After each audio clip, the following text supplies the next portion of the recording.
Okay, Assalamualaikum warahmatullahi wabarakatuh. Nama saya Malik Fatan TV Marizwan, DN 230154. Okay, hari ini lab 3 iaitu kita nak kontrol motor menggunakan for reverse control circuit. So, kat sini kita ada kontaktor untuk forward, yang ni reverse.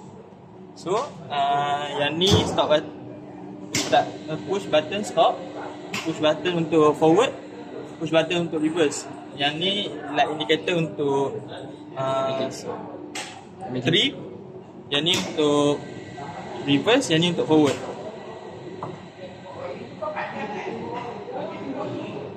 So kita akan test untuk control circuit.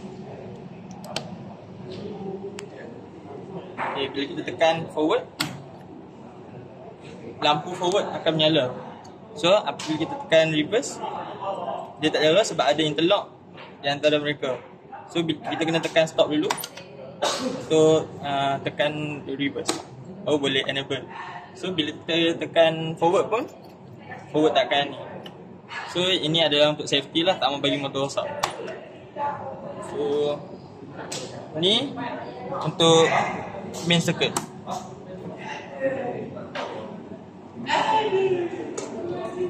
Okay, bila kita tekan forward, motor akan berjalan ikut arah jam. Bila kita tekan reverse, motor tak akan move untuk reverse lah. So kita kena stop dulu. Dan bila kita tekan reverse, baru motor akan jalan dalam keadaan reverse. Dan lampu pun nyala. Bila kita tekan forward pun, dia tak akan jalan forward sebab dah ada interlock. Itu saja daripada saya. Saya akan beri bacaan. Saya perkenalkan diri saya dulu. Nama saya Muhammad Risifan bin Muhammad Nazri, nombor metik CN 23031. Okey, sekarang saya akan ambil bacaan untuk RPM motor. Mula saya setkan pada forward. Forward mendapat 1493.9.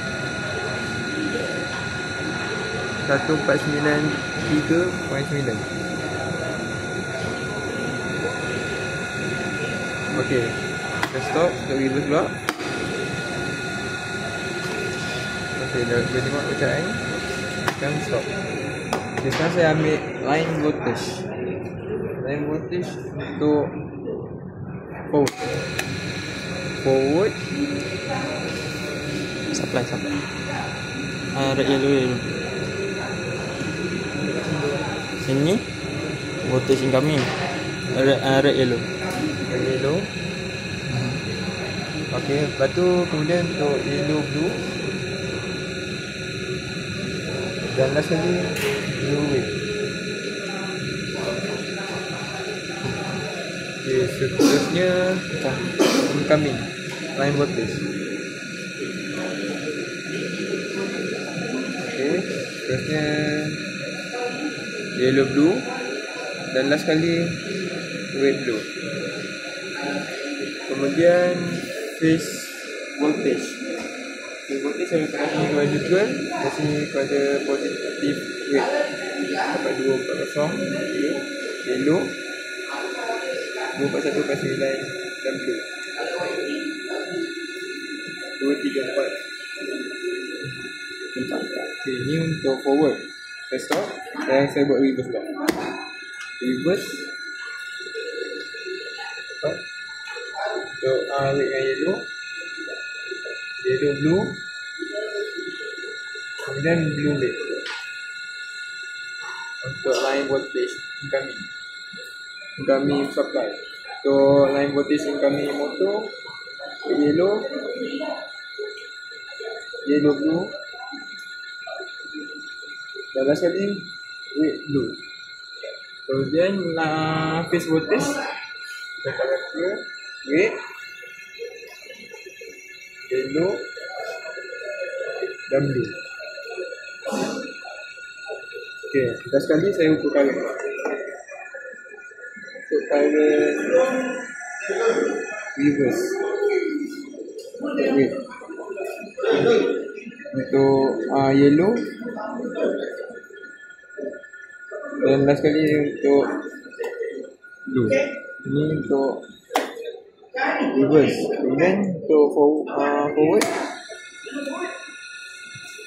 untuk merah, kuning, dan last kali biru. Kemudian last kali saya buat untuk brush current. Brush current untuk forward akan mendapat 1.53. Kemudian blue, Yellow brush current untuk dapat 1.6. Kemudian brush current untuk blue forward 1.42. Stop. Untuk reverse pula wait 1.98. Yellow 1.05 dan blue akan mendapat 1.47. Okay, saya dah terima kasih.